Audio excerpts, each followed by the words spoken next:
We Could Be Heroes by Mike Chen is a superhero book, which is not really something that's very popular. I hear, according to Alexa Dawn, a YouTuber I follow, superhero stories are very niche and they're not really popular. In fact, I could probably only name like 5 off the top of my head, to be honest. There's Brandon Sanderson's Steelheart series, The Reckoners. And then there's Marissa Meyer's Renegades. There's one by another author whose name I forgot. Can't really name any more than that. And then, of course, there's also the DC. They try to do like a series of novels based off of superheroes. Like Lee Bardugo did a Wonder Woman one, and there's one for Superman and Batman.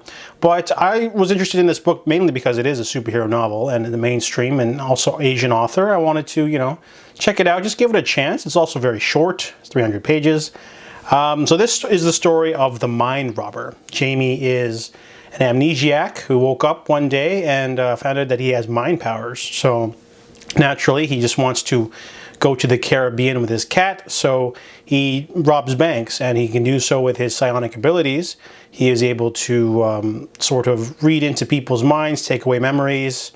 So he uses that on the people inside usually and threatens them. He doesn't even need a gun. He can just show up and threaten to erase your memory, and you don't want your memory erased. So he's very theatrical. He wears like a hood and a mask, and then he only gets seen on the video cameras, really.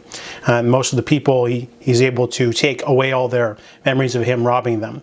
However, hot on his trail is the Throwing Star, which is, I forget the name of the city, but the city's got a vigilante superhero called the Throwing Star because she wears like this really awkward looking starfish-like outfit made of motorcycle leather because Zoe Wong is a food delivery person, but she also has a host of wonderful powers, but she's also an amnesiac, so they have something in common.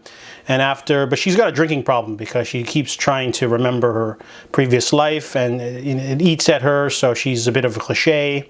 And he's an introvert as well.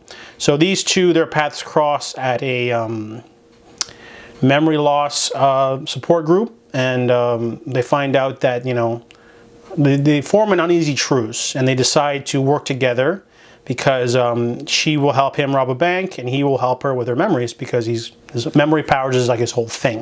And then of course they get involved in their past, and they find out everything about themselves, and it turns into a very heartwarming, fun, action-packed story. This story is really easy to pick up, to be honest. It's really breezy, a quick read for me. It wasn't particularly too amazing, but it wasn't bad. It was, really fun. Sometimes the dialogue's a little bit on the nose and very, I don't want to say cheesy, but it's very like, you gonna knock me out? Oh, I'll punch your lights out. Oh, I bet you can. Very similar like that. Very trying too hard to have camaraderie sometimes. Also, there's also glaring error. It has nothing to do with the powers either. Basically, Zoe Wong is an alcoholic.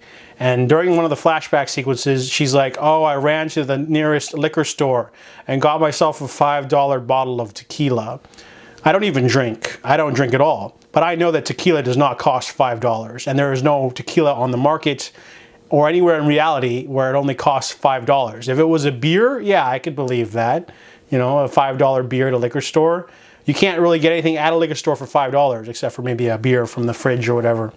But not tequila. We all know that tequila is super expensive, and even if you try to, rationalize that this is a comic book world, so maybe alcohol is cheaper, it just feels weird. I'm guessing the author doesn't drink either, but that's a pretty glaring error to have, and it has nothing to do with anything, but it really bothered me because we all, most people know that, so I don't know how his editor missed that. But this author, he's written 2 other books that are very whimsical and very similar. There's another book of his called Here and Then and Now or something like that. It's about like a time traveler. Very similar to like Matt Haig, high concept, but no. I want to say like high concept but low, not stakes. What's the word? Low story? I mean, it's really hard to form the words. I didn't think this over. So basically it's like, for example, someone is like an assassin or something, but instead of something super crazy, they have to like kill, you know, their high school bully or something. You know, it's like taking a really out there thing, like a time travel story or a superhero story, and doing something smaller with it. Not like, oh, we have to save the entire planet. It's more like, oh, we have to do this other thing. So, you know, so far it was pretty good. I might check out the other books, but this one was very simple, easy to read. Definitely some interesting moments too. They definitely could have played up the superhero aspects a little bit more, but overall it was an enjoyable read, and I give We Could Be Heroes a 3.5 out of 5.